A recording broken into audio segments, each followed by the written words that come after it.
xibaar yi gën a fës ci internet bi ñu wax ci ànd ak Rose la brillante elle m'a demandé de l'appeler comme ça Rose la milliardaire la brillante Rose la fleur da ngeen di régler nag parce que amuñu temps day ngeen. lu muy régler yéen jigéen ñi ci biir kër gi fii Rose yi ko tooy yow Sofia Amina Khadija Ndat yéen ay nekk di wax ne yéen seen biir da ngeen di jëndalante ndekki ñun góor ñi ngeen génne ñu ci. non demeewul noonu non noonu la demee. noonu la demee parce que dem naa ci ginnaaw laajte. ñu ne ma Rose moo ni góor ñi soxlawul ñu leen ciy boole. mais Rose nee na ma yéen jigéen ñi yéen seen bopp yéen a def conglomérat ne da ngeen di jënd leen seen. waaw semaine prochaine ñu boole leen ci. waaw incha allah amul loolu ba TikTok bi commencé ak léegi TikTok ba mu commencé ak léegi donc vous faites ça mais amul benn problème. on va régler ça hors antenne amul problème. non Rose. lakum xeetakum wal xeet rek. allons vers les échos du net. aca ñu dem ci écho du net de Sophia am na benn vidéo bu viral buy daw démb ak léegi ci réseau yi ñu gis benn jeune boo xamante ni dafa dem rek si benn juma donc bi mu duggee am lu fa jot a xew balaa dara ñu dem xool vidéo bi ñu ñëwaat ci plateau bi ñu discuter ko. ayca. ah oui c'est no praise. jàmbaar genre comportement il faut ngeen baissé ay comportement ngóor jigéen yi nii yooyu dugg ci jumaa ji de ay lettres ak yooyu doon dugg ci jumaa ji Tuubaa ji de di ay lettres la c'est destiné aux femmes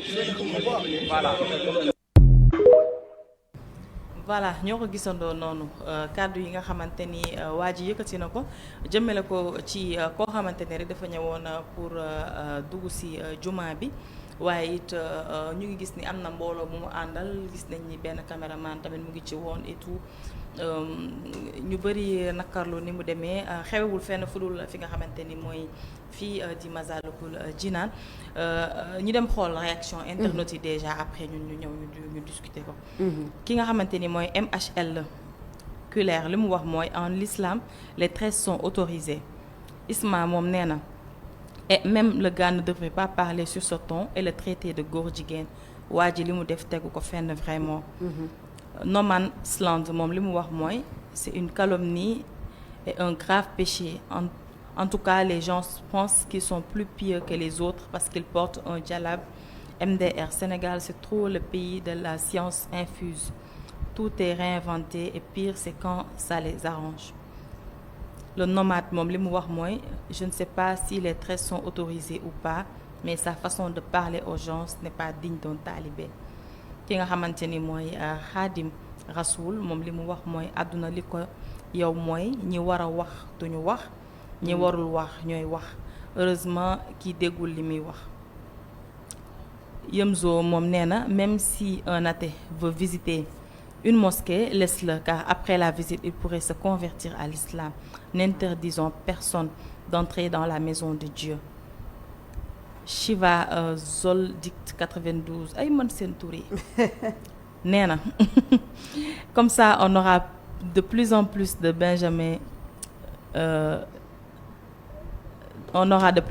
Benjamin Ledige qui dansent dans les lieux saints. Faut avoir une retenue et un style sobre pour entrer.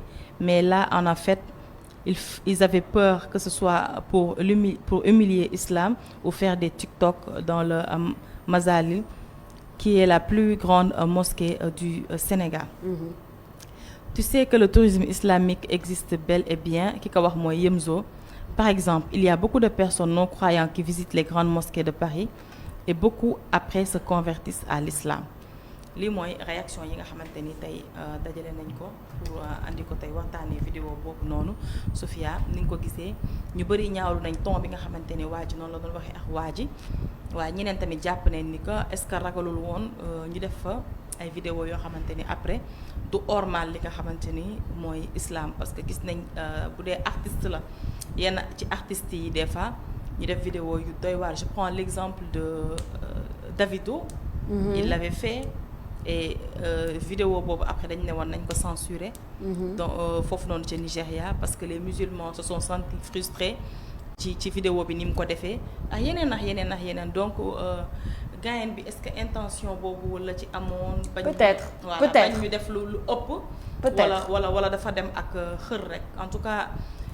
li mooy réaction yi nga xamante ni internautes yi am nañ ko. peut-être mun nañ rafet njot comme tu dis Rose xam ni bon intention yi bënul woon forcément il voulait le respect et tout mais par contre pour moi ça n'excuse pas bëgguma ci wax de trop pourquoi parce que cette vidéo m'a mise en colère personnellement et j'ai pas envie de me mettre en colère tuuti rek lay wax gis nga ñun sénégalais dañoo ñeme yàlla te waruñu ko ñeme dañoo ñeme jugement te waruñu juger dañoo ñeme foog ni ñoo gën nit ñi te loolu c'est pas bien c'est vraiment pas bien j'ai vu beaucoup de réactions sur la toile réaction bi ma gën a kii on n'a pas le temps de mettre sa vidéo mais ki nga xamante ni bon influenceur la entre guillemets mais je trouve que là il a bien utilisé son influence parce qu'il est revenu sur beaucoup de points mooy Doudou je sais pas si ndax gis ngeen la vidéo de Doudou muy expliquer ni mais est-ce que xam ngeen ni avant de dire que ça c'est destiné aux femmes ou pas les tresses dafa xaram est-ce que ñun xam nañ ñu xaram ou pas man sama jàng soriwul sama jàng islamique soriwul mais peut-être quelques notions yi ma ci am musuma gis loolu honnêtement musuma gis lan mooy différence entre rasta ak tresse musuma gis fu ñu ne tresse yi dafa xaram musuma gis tamit fu ñu ne da nga war a génnee ki nga xamante ni dafa bëgg a dugg dans nos mosquées pour visiter nos mosquées parce que tu ne sais pas ce qui peut se passer là-bas comme l'a dit un tweet léegi kooku bu duggoon visiter finalement mu tuub mais yow nga génne ko heureusement xas naa wax nga ma ni finalement il est bien rentré mu dem julli mu dem xool et heureusement parce que sinon loolu mooy bàkkaar en fait man à mon avis te man sax bëgguma wax kii bàkkaar na wala kii parce que je ne suis personne pour dire kan moo bàkkaar du man sama bàkkaaru bopp sama àqu bopp doy na ma sëkk donc je ne vais pas être là à dire lii bàkkaar la wala lu bàkkaar mais ce que je veux dire daal c'est que man ma religion notre religion lu ma ci xam mooy le pardon ne pas juger autrui et la bonté l'accueil l'hospitalité man loolu laa si xam et c'est pas comme si il était venu de manière incorrecte sol na lu jot bañ na ko ba dafa takk sax lu descend il n'est pas venu non plus boppu neen sax dafa takkoon benn morceau bi nga xamante ni ça cache ses tresses peut-être nu mu ko dindee nii di ko takkaate donc il faut qu'on arrête de penser qu'on est mieux que les gens on est mieux que personne kii est-ce que lu nekk ci xolam yow xam nga ko les autres personnes qui rentrent peut-être lu ñu àndal xamoo ko donc on est qui en fait finalement man bàyyi ma noppi parce que ça me met en colère j'aime pas les gens qui jugent les autres. woyoon na ko de nee na nous sommes dans un monde où des pécheurs jugent d'autres pécheurs. non mais franchement pour avoir péché différemment. franchement quoi. loolu mooy am nag. man loolu laa am pour wax Hassana maa ngi jégalu nag mais ce sont le genre de choses qui me mettent en colère. mais c'est compréhensible ah c'est compréhensible et ni ko Rose waxee léegi mooy non c'est-à-dire que nous on est dans un monde de pécheurs ndax péché moom moo tax ñu wàccee ñu fi.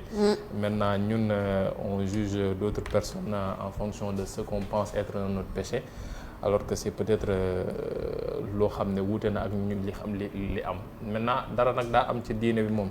xam nga man lenn la sama jàng sorewul li may jàpp mooy gis nga rafet njort ak ponk la am solo ci l'islam. rafet njort ci lu mu mënti doon.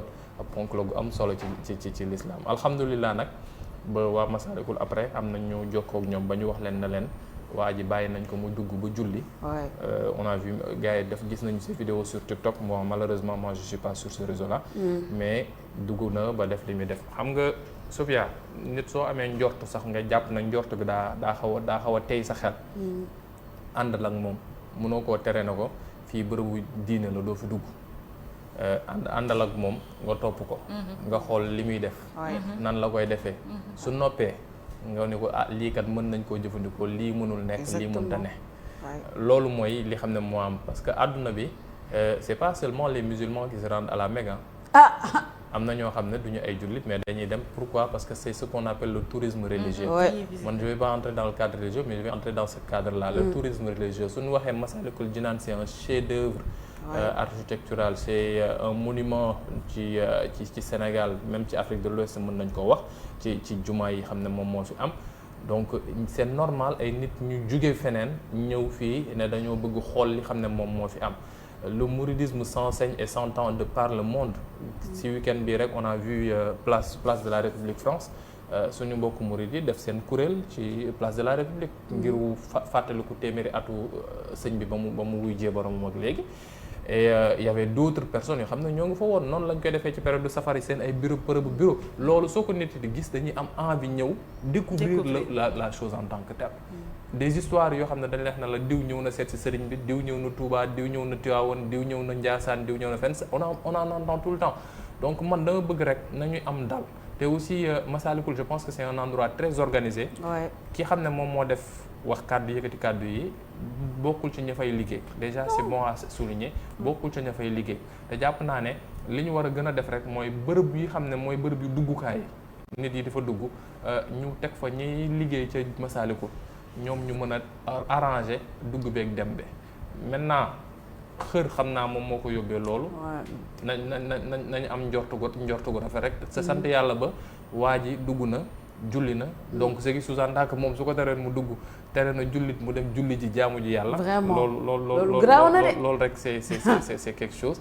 donc nañu rafetal et état du Sénégal gën di encourager moo tax modernisation des cités religieuses bi xam ne Macky Sall doon ko doon wax et le président Bassirou Diomaye Faye wax na ne incha allah dina ci taxawaat c'est quelque chose boo xam ne dañ ci war a taxaw dëgg-dëgg.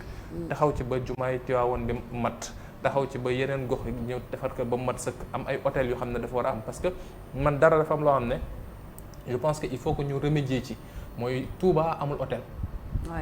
Touba amul hôtel te Touba bërëb la boo xam ne ñëpp a fay bëgg ti ñëw kër yi mënuñoo dalal nit ñi kese il faut mu am ay hôtel am ay Makka da ngay nekk nii am hôtel gu nekk nii nga tiim Kaaba gi ñenn ñi ti mën nekk foofu noonu te ko dund parce que loolu day gën a rendre attractif gox bi te sëñ bi daa am lu mu ñaan ci dëkkam googee kon nag li mu ñaan ci dëkkam bi ñun nañ ko ci jàppale noonu la ko ñeneen kilifa yi diine ñaane ci seen dëkk donc man loolu laa bëggoon sànni ko ci rek et di wax gars yi nañu rafet njort daal parce que yàlla moom jugement am billaay jugement moom rek ko moom te moom moo xam ki màndi ba lang ndax da koy dugal àjjana yow mi xam ne yaa dëkkoon ci jumaa ja ndax du la dugal safara donc nañu rafet njortu rek ci képp ku ñu waaw baax na ku nekk fii àdduna naan man je suis sûr que damay dem aljana loolu garaaw na de je pense pas que am na de. waaye am nga sañ-sañ toog ne man damay dem aljana.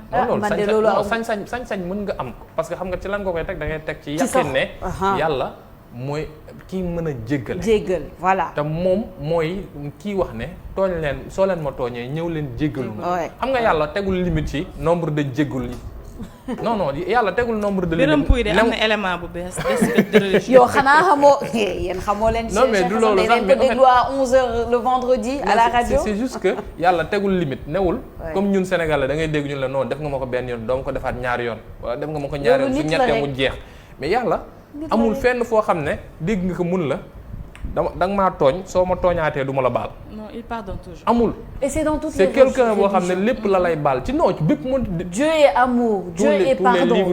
tous les livres sacrés te disent ça donc nañu affaire da ngay rafet njortu rek.